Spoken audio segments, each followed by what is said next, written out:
My wife's voice came through the phone like a siren in a snowstorm. Why do you always leave our son with your sister? I was standing in the hallway of our little split level in Cedar Rapids, one hand on the wall for balance, staring at my boy's bedroom door like it might swing open and prove I'd lost my mind. What I said too loud like volume could fix it. Linda, Ethan is sleeping at home. I put him to bed 10 minutes ago. Silence. Then her voice dropped into something I'd never heard from her in 22 years of marriage, small, shaky. Mark, what did you just say? My stomach went cold like I'd swallowed river water. I said our son is here.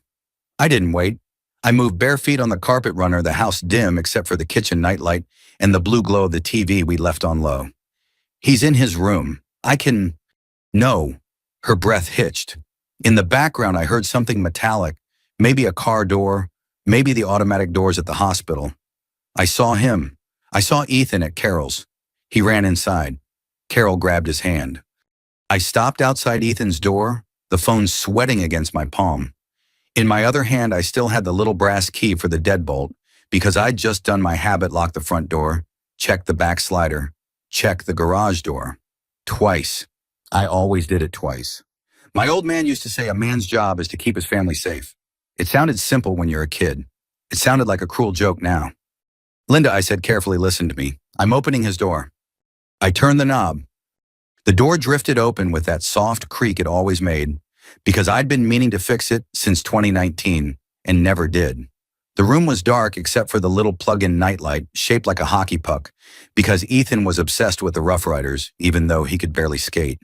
The air smelled faintly of kid shampoo and those cheap fruit snacks he tried to smuggle into bed. In the dim I could see him, a lump under the quilt. One sneaker kicked off at the foot of the bed. His brown hair spilled over the pillow. His chest rose and fell steady the way it does when you've still got the kind of trust adults spend the rest of their lives trying to earn back. I let out a breath I didn't know I'd been holding. He's here, I whispered. I'm looking at him. Linda made a noise like she'd been punched. That's impossible. A cold chill ran down my spine, not the movie kind, real physical, like the heat had shut off and the Iowa winter had climbed inside my skin. Where are you? I asked. At St. Luke's, she said, but it came too fast, like a reflex. I am in the parking lot. I stepped out. You're on shift, I said. You said you were on a late shift. Another pause. Mark, don't do that. Not right now. That right there, those 5 words, was the first crack I could hear. Linda was an ER nurse. She could keep calm while a grown man bled on a linoleum floor. She could soothe a scared kid with a broken arm. She didn't say, don't do that unless she was cornered. Tell me exactly what happened, I said. She swallowed and I heard the wind whip through her end of the call and traffic cars sloshing through slush on Collins Road. I got off early, she admitted. We were staffed up. I drove past Carol's because I was thinking about Ethan's school pictures, and I forgot to ask you where you put the order form. I saw Carol's porch light on. I saw a boy, Mark. It was Ethan. Same jacket, same height. He ran up the steps and Carol grabbed his hand and pulled him inside like she was in a hurry. My eyes dropped to the chair in Ethan's room. His winter coat was there navy with a bright orange zipper slung over the back like a tired person. The sleeves were damp at the cuffs from him making snowballs yesterday. I could see the smear of dirt on the elbow where he'd fallen. That coat was not on another kid tonight. It was right here. There's his coat, I said, right in front of me. I'm not lying, Linda snapped, and then softer, I'm not. I know what I saw. I stared at my son, and for a second, the whole world narrowed to that steady little breathing sound. I thought about the last time I'd heard my own breath go ragged years ago after the miscarriage, when Linda cried into my shoulder and kept saying, I'm sorry, like it was her fault biology had a cruel sense of humor. I had promised her then, holding her in our kitchen while the coffee maker clicked off behind us, that we were still a family, that nothing could break us. Families don't usually break with a bang. They break with confusion, with little gaps in the story that get wider every time someone insists they're fine. I'm going to Carol's, I said. No, Linda said quick. Don't do anything. Just wait until I get home. Why, I asked. If you saw Ethan there and Ethan is here, what exactly am I supposed to do? Sit in my living room and pretend that doesn't mean something? Linda's breath came fast. Mark, I don't know. I don't know what it means. I felt sick, like my body knew before my brain caught up. I had to call you. I walked out of Ethan's room and pulled the door nearly closed, leaving it cracked the way I always did. My feet padded down the hall. In the kitchen, the clock over the stove read 9:26. The dishwasher hummed. Somewhere outside, a plow scraped past on our street with that grinding, heavy sound that usually made me feel safe, like the world was being taken care of. Tonight, it sounded like a warning. Okay, I said, trying to keep my voice steady for her and for me. Stay where you are. I'm going to call Carol. Don't, Linda whispered again, and I could hear tears now, which was almost worse than yelling. If I'm wrong. If you're wrong, I said, then I'll apologize to my sister and we'll laugh about it next Thanksgiving. But if you're not wrong, I didn't finish. I didn't need to. The rest sat between us like a third person on the line. I hit Carol's contact and put Linda on speaker in the kitchen because my hands had started to shake and I needed both of them. One hand braced on the counter, the other rubbed my thumb over the edge of the key like it could ground me. It rang twice. Carol answered on the third ring, breathy, like she'd been moving around. Mark, everything okay? Carol, I said, and my voice sounded older than it had this morning. Where are you right now? In my kitchen, she said. Why? Is Ethan with you? What Carol sounded genuinely startled. No! What are you talking about? I looked down the hall toward Ethan's room as if he might suddenly be gone, and I'd be the fool. Linda says she saw him at your house. There was a pause long enough that I could hear Carol's refrigerator kick on. Then quieter, Linda's with you. She's on the line, I said. Linda's voice came thin through the speaker.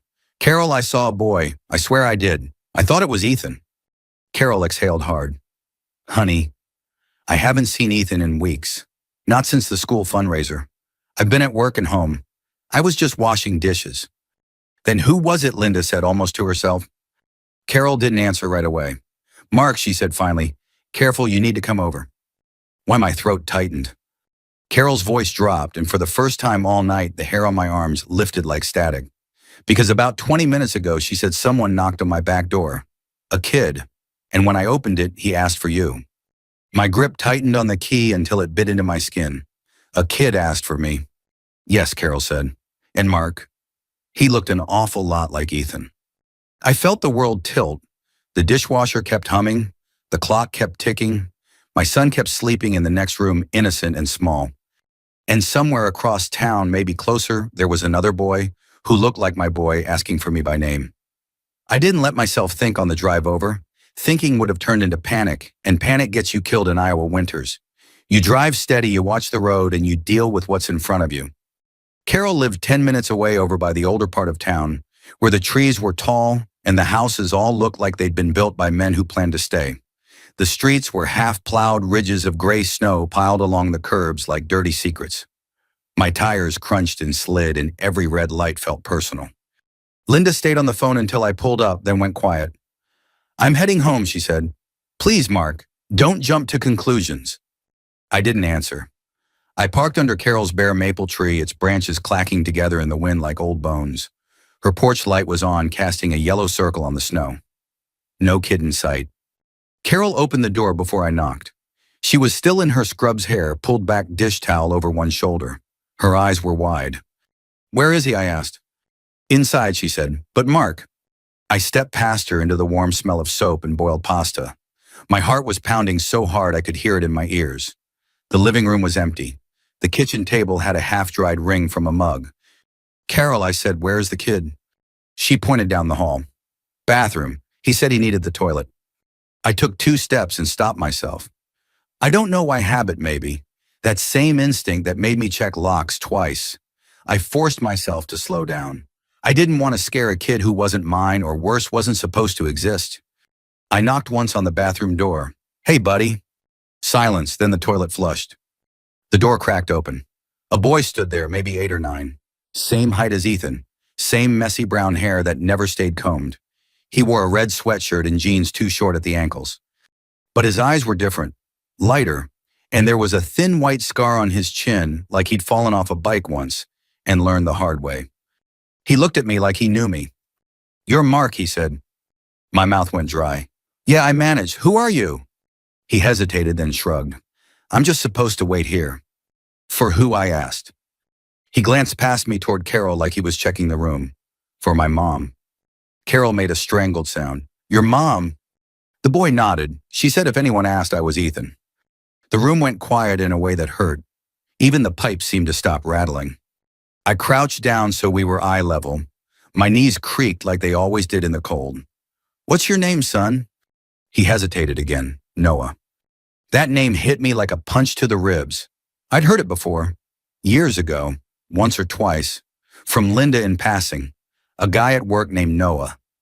Noah covered my shift. Noah's kid has the flu. Where's your mom, Noah? I asked. He swallowed. She said she had to do something first. She said you'd help. Behind me, Carol whispered, Mark. I think you should call Linda. I didn't move. I couldn't take my eyes off the boy. Same nose as Ethan. Same cowlick at the crown. Different eyes, different chin. Close enough to break a man. What's your mom's name? I asked gently. He shook his head. I'm not supposed to say. I stood up slowly. My legs felt hollow. Carol, I said, can you make him some cocoa with marshmallows? She nodded, already moving like she understood this was a kindness we both needed. I stepped into the front room and pulled my phone out. My hands were steadier than I expected. Maybe shock does that, wraps you in cotton so you don't scream. I didn't call Linda. I called my sister-in-law's landline because if there was one thing I'd learned after 56 years, it was that cell phones lie. Records don't. While it rang, my eyes drifted to Carol's bulletin board. Church bake sale flyer, VFW fish fry announcement, a school calendar, normal life, the kind that shatters quietly. Linda answered on the second ring. Mark. There's a boy here, I said, at Carol's. His name is Noah. Silence, long, heavy. You said you were coming home, I added. I am, she said finally. Her voice was controlled now, flat, like she'd put her nurse face back on. I can explain. When I asked, when I get there, she said, please don't do this in front of a child. I almost laughed, almost. Who is he? I asked. He's not what you think, she said too quickly. That's funny, I said, because right now he's exactly what I think. She inhaled, exhaled. I didn't plan for this to happen like this. Nothing ever does, I said and hung up. Carol came back with 2 mugs of cocoa steam curling up like ghosts. Noah sat at the table swinging his legs, staring into the chocolate like it might give him answers. I watched him take a sip and get a marshmallow mustache, and something inside me cracked, not rage, not yet, but grief. The quiet kind. The kind you feel when you realize a story you believed for decades was missing whole chapters. I stepped outside onto Carol's porch. The cold slapped my face awake. I leaned against the railing and breathed until the fog in my head cleared enough to think straight. Linda had been careful. That much was obvious. Careful people don't make big mistakes. They make small ones. They get sloppy only when they think the system is under control. I pulled up our credit union app. I'd always handled the bills. Linda said numbers made her anxious. Over the years, that habit had turned into my shield. I scrolled back 6 months, then 9, then a year. There they were, small transfers spaced out just enough to look like groceries or gas. $120, $200, $85, always to the same account, a name I didn't recognize. I tapped into the phone records next. The number labeled Church Committee, calls at odd hours, short, frequent. Inside, I heard Carol laughing softly at something Noah said. The sound twisted my chest. I thought about Ethan asleep at home, about how I'd tucked him in promised pancakes in the morning, about how close I'd come to losing him without ever knowing it. A man can yell, a man can cry, a man can confront, or a man can wait. I went back inside, smiled at Noah and said, finish your cocoa, okay, your mom will be here soon. He nodded, trusting, too trusting. I turned to Carol. I'm taking him home with me, I said, just for the night. Is that wise? She asked. I don't know, I said honestly, but leaving him alone isn't. She nodded, eyes soft. Call me if you need anything. On the drive back, Noah stared out the window. You have a son, he said. I do, I said. Is he nice? Noah asked. He is, I said. He's the best thing that ever happened to me. Noah was quiet for a moment. My mom says dads don't always stay. I gripped the wheel a little tighter. Some of us do, I said. When we pulled into my driveway, Linda's car wasn't there yet. The house looked the same as it always had. Safe, ordinary, lying. I ushered Noah inside, set him up on the couch with a blanket, and turned on the TV low. I checked the locks, twice. As I walked past the hallway, I glanced into Ethan's room. Still sleeping? Still mine. That's when I understood the truth under the truth. Linda hadn't just lied. She'd built a second life so carefully, she forgot which child belonged to which house. And that kind of mistake doesn't get fixed with a conversation. I didn't sleep that night.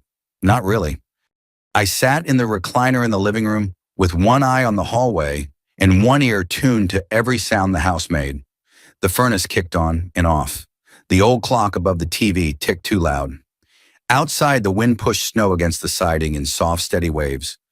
Noah fell asleep on the couch around midnight, curled under one of Ethan's old fleece blankets. I watched his chest rise and fall and felt something I didn't want to name. He was just a kid. None of this mess belonged to him. Linda came home at 2:17 a.m. I know because I checked the clock when the garage door rattled open. She moved quietly, shoes off, coat hung with care. Too much care. Like someone who didn't want to wake the truth. She froze when she saw Noah on the couch. For a moment, the nurse mask slipped. Her mouth opened. Her hand went to her chest. Then it was back, composed, controlled, professional. "You shouldn't have brought him here," she said. "You shouldn't have brought him into our lives," I replied. We stood there in the half-light, two people who knew each other's habits, until finally out of moves. Noah stirred but didn't wake. "We'll talk in the morning," Linda said softly. "No," I said just as softly. "We'll talk when you're ready to tell the truth." She looked at Ethan's closed bedroom door, then back at me. "I didn't mean for you to find out this way." "That's usually how it goes," I said. She didn't argue. She just went upstairs and closed the bedroom door behind her. Morning came gray and cold. I made pancakes because routine keeps kids steady. Ethan woke up first, hair wild, smiling. Noah followed a few minutes later, rubbing his eyes, unsure. The boys stood there side by side in the kitchen and my heart stuttered. Same height, same crooked grin, same age near enough. But when you looked longer, really looked, the differences stood out. Noah's eyes were hazel, not brown. His ears stuck out just a bit more, and that faint scar on his chin caught the light. Linda watched from the doorway, arms crossed tight like she was holding herself together. "We're going to school," she said. "I'll take Noah." "No," I said, calm, firm. "You're taking Ethan. I'll handle Noah." Her jaw clenched. "Mark." I said no. For the first time, she looked scared of me. Not because I was angry, because I wasn't. After they left, I drove Noah to a small elementary school on the other side of town. I didn't ask questions. I listened. Kids tell the truth sideways. "My mom says you're nice," Noah said as I pulled up. "She says you don't yell." "I try not to," I said. "She says you don't know about us." I parked, turned to him. "Who's this Noah?" He frowned, thinking. "Me and Derek." The name landed heavy and familiar. Derek Malloy. I'd worked with him years ago at a supply conference in Davenport. Loud laugh, big handshake, always talking about his situation. Divorced, one kid, hard luck story. I watched Noah walk into the school and felt the anger finally start to burn slow and steady. I didn't confront Linda that day, or the next. I did what men my age know how to do when something's broken, but still moving, I observed. I followed patterns. Linda's church volunteering lined up perfectly with nights Derek's truck was parked near the river rentals. The credit union transfers matched grocery receipts from a store I never shopped at. Hospital billing statements showed pediatric charges that weren't Ethan's. One afternoon, I followed Linda. I parked 2 blocks away and walked the rest collar up, hands in pockets like I belonged there. The river smelled cold and metallic. Gulls cried overhead. I saw her through the window first, laughing, a laugh I hadn't heard at home in years. Then I saw Noah, then Derek. Derek leaned down and kissed Linda's forehead. She rested her head on his shoulder like it was the most natural thing in the world. I stood there longer than I should have. Noah ran across the room and Derek scooped him up. The boy wrapped his arms around Derek's neck, careless and full of trust. That's when I noticed it. The way Derek held him, familiar, practiced. This wasn't a secret fling. This was a family. I stepped back, heart pounding, and bumped into a trash bin. It tipped. Cans clattered loud in the quiet afternoon. Linda's head snapped up. I ducked behind a parked car, my breath loud in my ears, feeling ridiculous and old and furious all at once. A lousy detective in a cheap old noir movie. When I got home, Linda was already there. She watched me from the kitchen, eyes sharp. Where were you? She asked. At Casey's, I said easily. Grabbed coffee. She searched my face. I let her. Finally, she nodded. You look tired. So do you what? I said. That night, I sat at the dining table long after everyone was asleep, papers spread out. Statements, dates, times, a manila folder I'd bought at Hy-Vee. I didn't feel rage anymore. I felt resolve. I wasn't going to blow this up in the driveway or shout in front of kids who didn't ask for any of it. I was going to make sure the truth stood up in daylight. I closed the folder and whispered into the quiet house, I see you now. I learned how to move quietly after that. Not sneaking, just not announcing myself. Men my age get invisible when we want to. We go to work. We pay bills. We listen more than we talk. People mistake that for weakness. It isn't. Friday night at the VFW Post off First Avenue was fish fry night, same as it had been for as long as I could remember. The place smelled like hot oil lemon wedges and old wood soaked in decades of stories.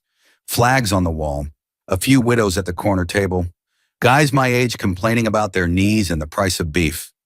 I went because that's where men talk when they don't know how to say what they're feeling. I sat with Ron Keegan, divorced twice, honest about it, and Walt Jennings, who'd buried his wife 3 winters back and still wore his ring. We talked about nothing until Ron looked at me and said, "You look like a man counting his words." I shrugged, just tired. Walt sipped his beer. Tired men make mistakes. Quiet men don't. I nodded. That was it. That was the advice. I didn't tell them anything else. Instead, I went home and worked. I kept my routine so Linda wouldn't sense a shift. I checked the locks twice every night. I made coffee in the morning. I packed Ethan's lunch and asked about spelling tests and hockey practice. Inside, though, I was building a timeline.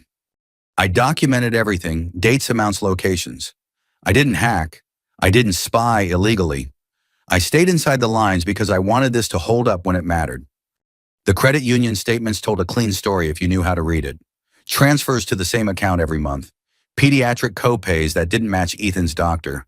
Grocery purchases in neighborhoods Linda never shopped in. I saved screenshots, printed copies, labeled folders.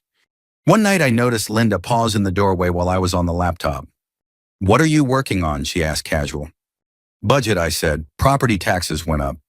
She smiled, relieved. I knew you'd handle it. That word handle sat wrong, like she thought I was a tool, not a man. The next step was harder. I met with a family law attorney on a Tuesday afternoon under the pretense of a consultation. Her name was Janice Keller, late 50s, sharp eyes, voice like gravel, and patience. Her office overlooked the courthouse parking lot. She didn't interrupt. She let me talk. When I finished, she leaned back and said, "You've done the right thing so far. You didn't confront. You didn't escalate. You documented." What happens next? I asked. She folded her hands. Now we let her lie again. On record. I swallowed. In front of the kids. No, Janice said firmly. Never in front of the kids. We do this clean. We planned mediation. Marriage counseling as a cover. Linda had suggested it herself once months ago, like a safety valve she never thought we'd use. When I brought it up again, she agreed too quickly. Maybe it's time, she said, for us. I watched her face while she said it. There was hope there, but not for us. Hope that she could steer this back into something manageable. That night, she reached for my hand in bed. I let her. That was the hardest part. Not the anger, not the fear, the waiting. A week before mediation, she slipped.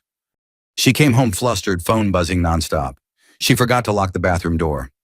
I didn't mean to hear, but the house carries sound. He's asking questions, she whispered. No, I told you don't show up. I'll handle Mark. I stood in the hallway staring at the same spot on the wall where Ethan had once marked his height in pencil. Handle. At mediation, the room was neutral. Beige walls, water glasses, a box of tissues. No one ever wants to be the first to touch. Linda sat across from me, composed, legs crossed. Derek wasn't there yet. He thought he wouldn't need to be. Janice sat at my side. Linda had her own attorney, younger, confident. The mediator asked simple questions. Linda answered smoothly. Too smoothly. When the subject of finances came up, Linda said, "There's nothing unusual. We've always shared expenses." Janice slid a document across the table. Then you won't mind explaining these transfers, she said. Linda's eyes flicked down. just for a second. That second was everything. The mediator asked about the child. There is no other child, Linda said. Mark is confused. Janice nodded and opened the folder. Photos, statements, dates. Linda's composure cracked, not shattered, but enough. Derek was called in. He arrived late, smelling like cold air and confidence. When Janice asked him how long he'd known Linda, he answered too fast. When she asked about Noah, he hesitated. The room shifted. You could feel it. I finally spoke. I didn't come here to yell, I said. I came here to tell the truth. Linda looked at me, really looked at me for the first time in months. How long, she whispered. Since the night you forgot where our son sleeps, I said. She closed her eyes. By the time it was over, the story was clear. Custody arrangements, financial accountability, boundaries put in writing. No shouting, no slammed doors. Just consequences. That evening, I took Ethan for a walk by the river. The air was sharp. He kicked at the snow and talked about a goal he almost made at practice. I listened. That was the win. The courthouse smelled like old paper and floor cleaner, the kind of smell that settles into your clothes whether you want it to or not. Lynn County Courthouse had been standing longer than any of us in that room, and it felt like it knew how these stories usually ended. I sat on the hard wooden bench with my hands folded, feeling every one of my 56 years in my knees. Janice Keller sat beside me, calm as a lake before dawn. Across the aisle, Linda sat straight-backed, coat-buttoned hair neat. If you didn't know her, you'd think she was waiting for a routine appointment. Derek Malloy slouched a few seats down, jaw-tight, eyes darting. He looked smaller here.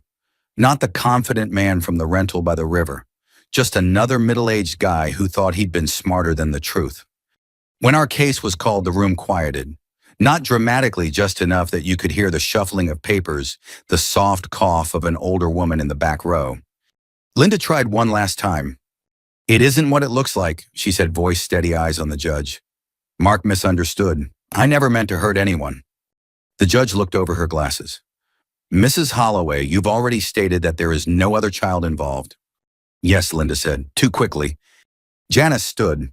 She didn't raise her voice. She didn't need to. Your Honor, she said with permission, I'd like to submit documentation that clarifies that statement. The folder hit the desk with a dull final sound. Statements from the credit union, school records, pediatric bills, photographs dated and time-stamped. One clear image of Linda holding Noah's hand outside the rental near the river, his scar visible, unmistakable. Linda's breath hitched. Derek stared at the floor. The judge took his time. He always did. Mrs. Holloway, he said finally, is this your child? Linda's mouth opened, closed, opened again. No, she whispered. Is he your responsibility? Silence. Derek shifted. Janice didn't look at him. She didn't have to. Mr. Malloy, the judge said, you'll answer. Derek cleared his throat. He's my son. And Mrs. Holloway has been financially supporting him, the judge asked. Yes, Derek said, partially. Linda turned toward me, then eyes wide, desperate. Mark, I was going to tell you. I met her gaze. My voice didn't shake. You had years. That was it. No grand speech, no raised voices. Just the truth, spoken at the right time. The rulings came down clean and clear. Custody protections for Ethan. Financial accountability spelled out in black and white. Conditions, boundaries, consequences. Linda didn't scream. She didn't cry. She just sat there staring at her hands like they belonged to someone else. When it was over, Derek left without looking back. Linda lingered. I never meant for this to hurt you, she said quietly. I know, I said. You just meant for it not to catch up with you. Outside, the sky was a pale winter blue, the kind that promises nothing but honesty. I stood on the courthouse steps and breathed it in. That evening, I took Ethan down by the river trail. The snow had been cleared, but patches of ice still glittered in the shade. He talked about school, about hockey, about nothing that mattered, and everything that did. Dad, he said suddenly, are you okay? I thought about the house, the locks I checked twice, the nightlight shaped like a hockey puck, the quiet justice that doesn't make headlines. I am now, I said. He nodded satisfied and skipped ahead, leaving small boot prints in the snow. Later, when the house was quiet again, I stood in the hallway and looked at his closed bedroom door. Same door, same soft light spilling from underneath. Some people think revenge has to be loud to count. It doesn't. Sometimes it's just the truth documented carefully, delivered calmly, and allowed to do its work. If this story made you think about the quiet moments in your own life, the ones where something didn't feel right and you listened anyway, take a second to reflect on that. And if you believe stories like this matter, stories about truth finding, daylight, consider sharing this one or subscribing for more. Because justice doesn't always shout. Sometimes it simply stands.